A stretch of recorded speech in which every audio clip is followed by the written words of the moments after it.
Tocó coordinar la mesa de historia de la salud mental en Argentina y en ese momento decía que la historia de lo que fue es lo que permite entender la historia de lo que hoy es.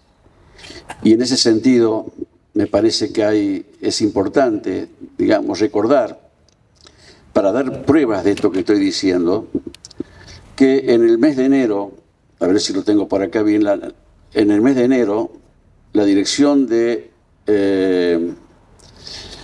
la Agencia de Discapacidad del Ministerio de Salud de la Nación presenta cambios en la normativa para determinar la invalidez laboral y el monto de las pensiones. Y ahí se habla de estas categorías: idiotismo, imbecilidad y debilidad mental. Esas categorías son creadas por Philippe Pinel en su obra Tratado Médico-Filosófico en el año 1804.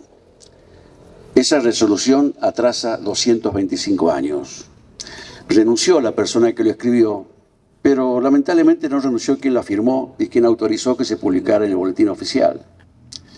Vamos a hablar un poco, porque esas son categorías que se han usado en el caso de Oliva con los niños que estuvieron internados ahí.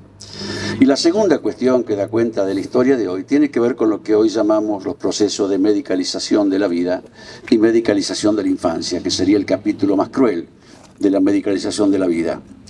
Medicalizar no es medicar, es extender la jurisdicción de lo médico a cuestiones que tienen que ver con la vida cotidiana. Entonces, la tristeza que una persona sufre por la pérdida de un ser querido, hoy pasa a ser una categoría psiquiátrica. En el caso de los niños, se crean figuras como déficit atencional, hiperactividad, se los medica con una anfetamina llamada Ritalina, que la única pastilla, un logro extraordinario de la farmacología, la toma el niño y tranquiliza al adulto, es decir, le hace efecto al que no la tomó. La segunda cuestión tiene que ver con esto de dar visibilidad a tantas historias que están ahí en esas páginas amarillentas, tantas historias anónimas, y no nos guió una cuestión de morbosidad por recorrer esas historias, ni tampoco para ubicarnos mejor en la academia universitaria, sino porque creíamos que había que darle visibilidad a esas historias como las que contaba recién Raúl. Y la tercera cuestión tiene que ver porque revisar la historia, no todo el pasado, porque no todo el pasado es historia. Historia es aquello del pasado que todavía está en pie. Y revisar esa historia nos permite pensar qué hacer con el Oliva del mañana, qué hacer con este lugar, que tiene que ver con lo que decía Raúl de generar ahí un lugar diferente donde la ciencia y las artes, digamos, puedan tener un lugar. Cuando comenzamos a trabajar, y me invitó Raúl el año pasado, yo trabajé ahí la historia de la locura, la historia del asilo y la historia de la psiquiatría. 3 historias diferentes, pero que de algún modo se cruzan, y todas ellas atravesadas por la cuestión inmigratoria.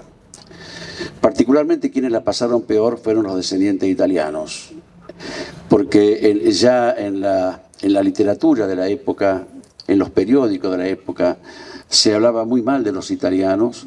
Particularmente hay un autor, Cambaceres, que escribe una novela, En la sangre. El mal lo traían en la sangre. Y las cosas que se han escrito sobre los italianos, también sobre los españoles, han sido realmente tremendas.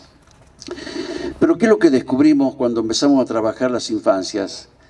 No tiene que ver solamente con los niños que estuvieron internados acá en el Hospital Vidal-Aval, sino que hubo una política nacional que tenía que ver con, de algún modo, domesticar la minoridad. Cuando hablamos de minoridad no hablamos de niñez. Niñez tiene que ver con los chicos de clase media y clase acomodada. Minoridad eran los chicos pobres. Sí. No, te presento. Siga. Muchos hijos de inmigrantes, digamos. Perfecto, la copita, sí. Disculpe. Ahí está, no, está bien. Los desobedientes de la autoridad paterna. Escuchen esto porque es sumamente importante, ¿no? Es una historia desconocida. Por eso se llama La niñez en cautiverio. No tiene que ver solamente en Oliva. Los chicos desobedientes de la autoridad paterna, los huérfanos y abandonados, o deambuladores en la ciudad que eran un potencial peligro para la sociedad, eran enviados al Depósito de Menores de la Policía Federal. ¿Escucharon ese nombre? Depósito de Menores de la Policía Federal. Comisarías, hospitales, cárceles y a los barcos de la Armada. Chicos de 11, 12, 13 años eran enviados a los barcos de la Armada. Como dice Diego Conte, que es un autor que investigó esto, la Marina funcionó como una institución correctiva para los menores llamados callejeros, desobedientes de la autoridad paterna y huérfanos. Bueno, este es simplemente el dato de las 335 historias clínicas que revisé entre el año 1914 y el 31 de diciembre de 1939. Me tocó trabajar casos de chicos desde los 4 años a los 15 años. Los diagnósticos prevalentes eran estos: idiotismo e idiocia, y ahí les quiero comentar, la palabra idiota proviene de la tradición griega. ¿Y qué quería decir para los griegos idiota? Es aquel ciudadano griego que no se preocupaba por el gobierno de la ciudad, que era indiferente a los actos de gobierno de la ciudad. Como decía Raúl el 14, como aquella gente que dice, yo de política no tengo nada que ver, ¿sí? Ese era el idiota. La palabra imbecilidad tenía que ver con aquella persona que necesitaba un báculo, un bastón para poder caminar. La palabra epilepsia tiene que ver con coger por sorpresa, ¿no? Y aparecía también demencia precoz y una figura bastante particular, la debilidad mental.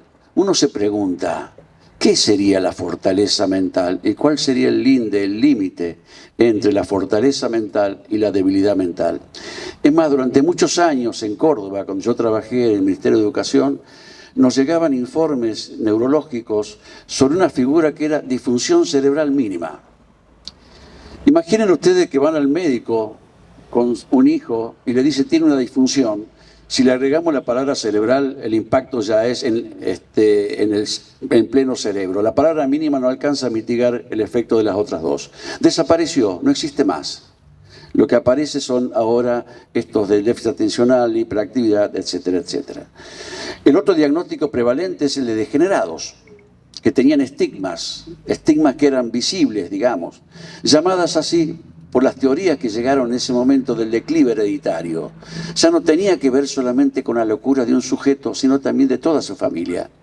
Una familia nerviosa generaba un hijo neurótico, ese hijo neurótico generaba un loco y ese loco generaba un cretino, que era otra de las características que se usaban. Y una figura muy llamativa, debilidad de espíritu, que pareciera pertenecer más al orden de lo religioso que a lo médico, lo lleva a pensar otra vez qué sería la fortaleza de espíritu y quién puede definir lo que es el espíritu. Estos han sido los diagnósticos más prevalentes, digamos. Bueno, voy a dejarla. Acá tenemos fotos de niños de 4 y 5 años que fueron internados y que estuvieron allí de por vida. Raúl, 4 años, traído del interior de Córdoba, el 8 del día del 27. Madre fallecida e ignora la causa. Inquieto, travieso, no atiende a lo que se le habla u ordena, saca la lengua, mira al techo. Conclusión, es un idiota. No padece idiocia, es un idiota. Julio César, 7 años, de Mendoza, el 11 del 8 del 34, locuaz y comunicativo, expresa su nombre y apellido correctamente. Se desenvuelve como si siempre hubiera vivido aquí. Dice que sufre ataques al corazón. Y dice el médico, fuera de eso parece un niño fácil de mantener en el medio familiar. Gestionaron su ingreso al asilo de Torres sin conseguirlo y por eso lo enviaron acá. Y dice el médico, con todos los inconvenientes inherentes a la internación de menores en establecimientos como ese. Uno cree que a lo mejor eso implicó el alta de Julio César. No, no fue así. Murió en el hospital.